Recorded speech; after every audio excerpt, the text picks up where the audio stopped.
I seem to be sitting at a juncture between either starting with the anxiety that I'm filled with.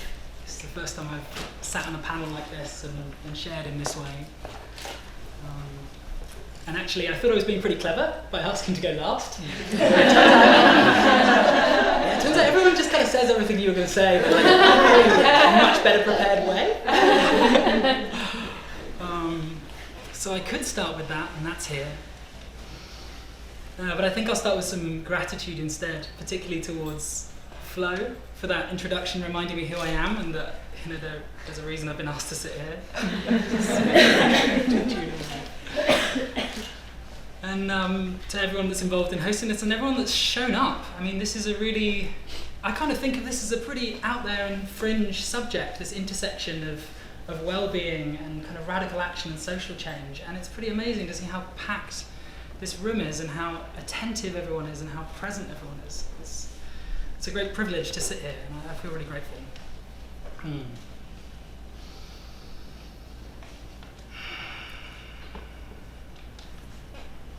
Yeah, I think one thing to speak to is just noticing the experience of listening to the previous speakers, and hearing on the one hand how beautifully it is we can articulate the value of well-being towards social change, how much it can build our capacity, our wholeness, our ability to be present, be creative. I think what I'd like to speak to is maybe just slightly the other way around, the necessity of social change for our well-being. Yeah, I noticed when the topics that were raised in the previous speakers were spoken, things like our racial identity, the privilege that I have that I'm simply not aware of, that I haven't done the work to fully explore, that I don't know quite how to articulate and deal with. The disconnection from nature that I experience on a daily basis living in London, and the ravaging of nature that I'm hearing about constantly through the news, the kind of history of vast exploitation that we're sitting at a kind of apex of.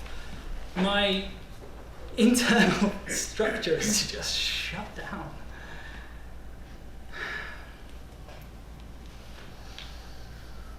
It's really overwhelming. It reminds me of how I have spent most of my kind of teenage years as kind of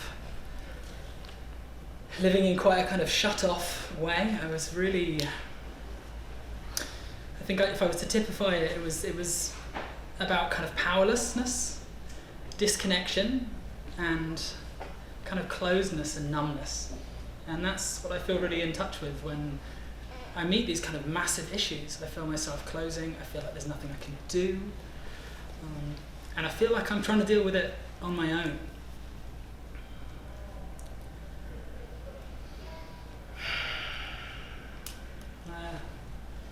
The reason I'm smiling is because I'm reflecting on how life has changed for me since I've started to work more actively on social change.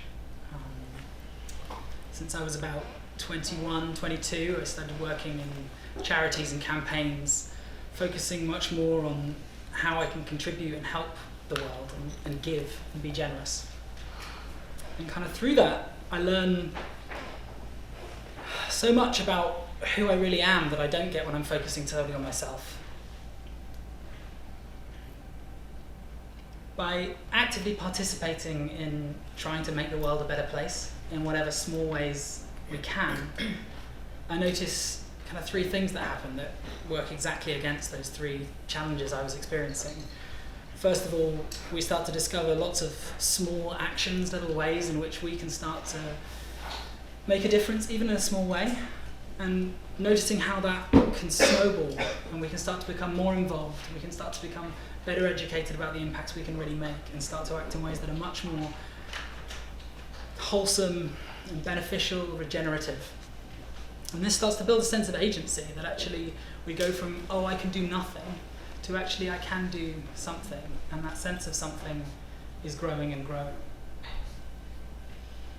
The second thing is something I'm experiencing now as I look out at all the eyes that are meeting me, is this sense of connection.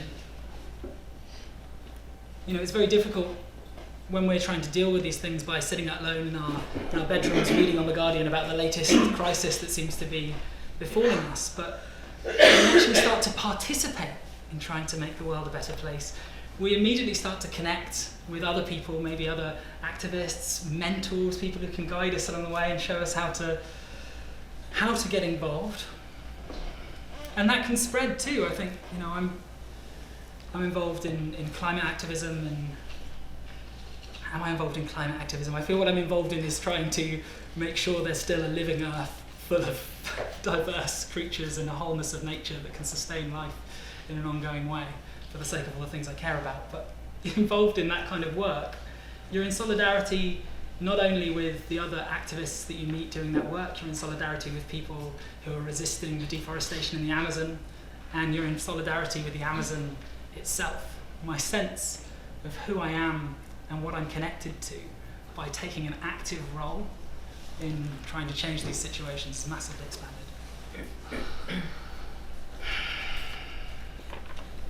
And on the kind of closedness and numbness,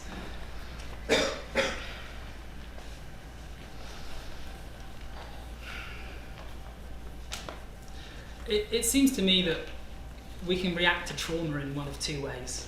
It's very traumatic to live in this world, to know how much injustice is happening, to feel that sense of overwhelm, to hear about the dying off of the insects and the dying off of the planet.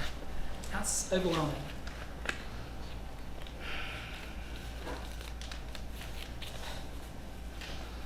We can react to that with avoidance.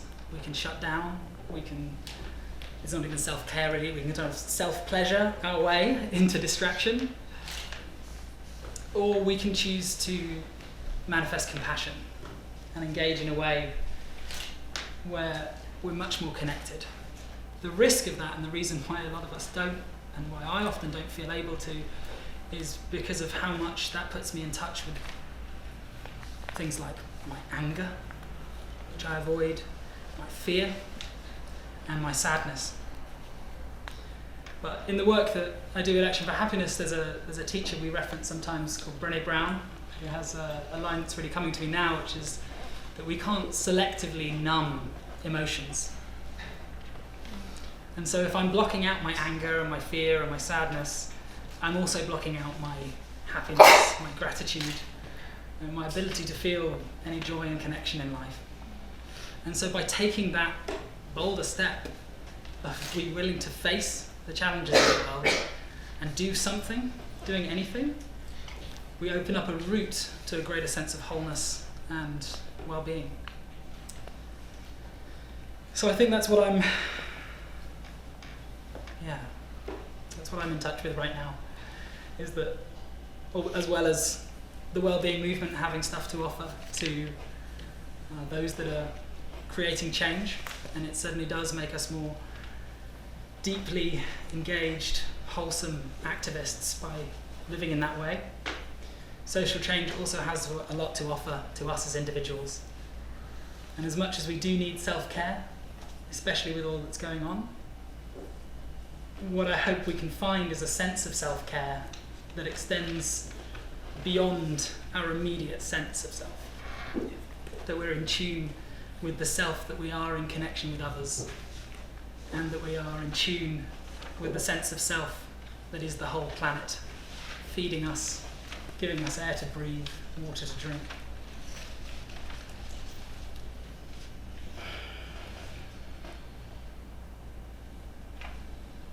There's a part of my mind that's now for some reason searching for a quote.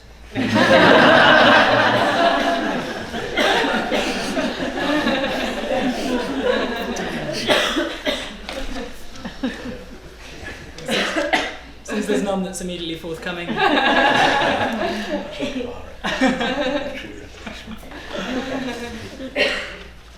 I'll just say thank you.